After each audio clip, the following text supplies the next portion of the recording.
আকাশবাণী আগরতলা। স্থানীয় সংবাদ পড়ছি সঞ্জয় কর। প্রধানমন্ত্রী নরেন্দ্র মোদী নেপাল ও কুয়েতের রাষ্ট্রপ্রধানদের সঙ্গে দ্বিপাক্ষিক আলোচনায় মিলিত হয়েছেন।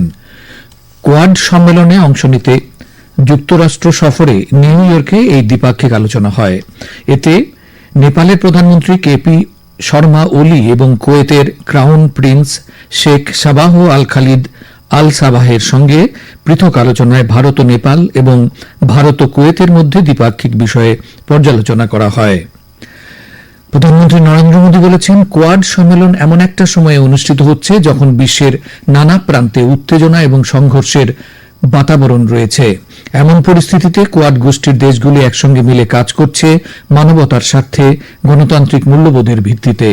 বিশ্ব শান্তির জন্য কোয়াড তাই গুরুত্বপূর্ণ। আমেরিকার ডেলওয়ারের উইলমিংটনে কোয়াড সম্মেলনে যোগ দিয়ে প্রধানমন্ত্রী এই কথা বলেন। রাজ্যপাল ইন্দ্রসেনা রেড্ডি নাল্লু বলেছেন, যে কোনো সভ্যতার সংস্কৃতি গড়ে ওঠে নদীকে কেন্দ্র করে। নদী রক্ষায় এবং নদী দূষণ রোধে এগিয়ে আসতে হবে সকলকে। গতকাল সিপাহীজলা জেলার সোনামুড়ার শ্রীমন্তপুর আন্তর্জাতিক স্থলবন্দর সংলগ্ন গোমতী নদীর তীরে গড়ে ওঠা স্থায়ী জেটিতে গঙ্গা পূজায় অংশ নিয়ে তিনি এই কথা বলেন। নদীতে আবর্জনা না ফেলা এবং ড্রেনের গন্তব্য যেন নদী না হয় তার আবেদন রাখেন রাজ্যপাল। বিশ্ব নদী দিবস উপলক্ষে এই পূজার আয়োজন করা হয়। এর আগে রাজ্যপালকে বিএসএফ এর তরফ থেকে প্রথমে গার্ড অফ অনার দেওয়া হয়। পরে রাজ্যপাল শ্রীমন্তপুর আন্তর্জাতিক স্থলবন্দর ঘুরে দেখেন। সীমান্তের জিরো পয়েন্টে রাজ্যপালকে বিজিবির কমান্ডেন্ট আহমেদ নাসিম রেজ্জাক পুষ্পস্তবক দিয়ে সম্বর্ধনা জানান।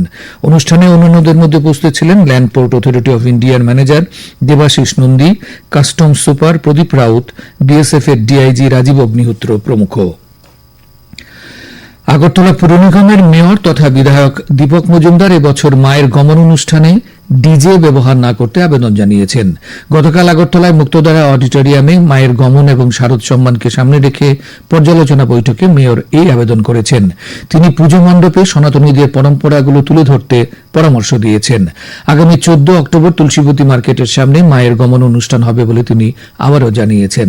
বৈঠকে উপস্থিত ছিলেন আগরতলা পুর নিগমের কমিশনার শৈলেশ কুমার যাদব, তথ্য সংস্কৃতি দপ্তরের সচিব প্রদীপ কুমার চক্রবর্তী, পশ্চিম জেলার শাসক ডাক্তার বিশাল কুমার, ডেপুটি মেয়র মনিকা দাস দত্ত সহ অন্যান্যরা।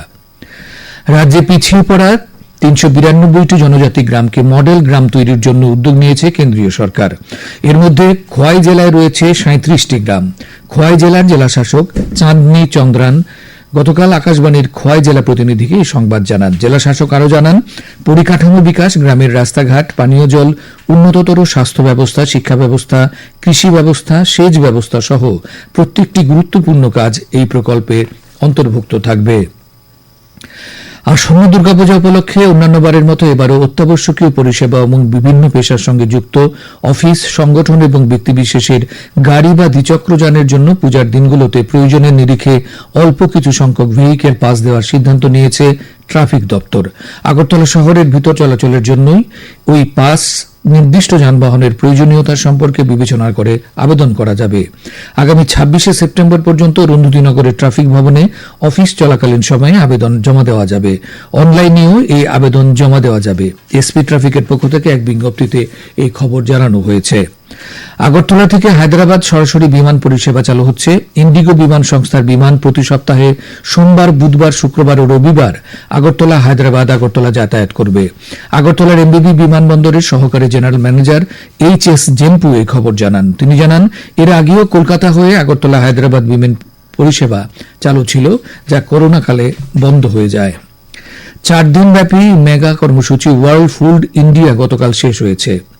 এই কর্মসূচি গত 19 তারিখ থেকে নতুন দিল্লির ভারত মণ্ডপমে শুরু হয়েছিল।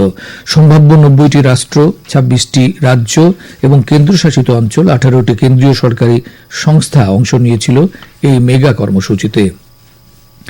আগরতলা রেল স্টেশনে গতকাল 2 বেআইনি অনুপ্রবেশকারী বাংলাদেশিকে গ্রেপ্তার করেছে পুলিশ। তাদের সঙ্গে ধরা পড়েছে 2 ভারতীয় মানব পাচারকারী। আগরতলা রেল থানার ওসি তাপস দাস জানিয়েছেন, ধৃত বাংলাদেশিরা বেআইনিভাবে রাজ্যে প্রবেশ করেছিল।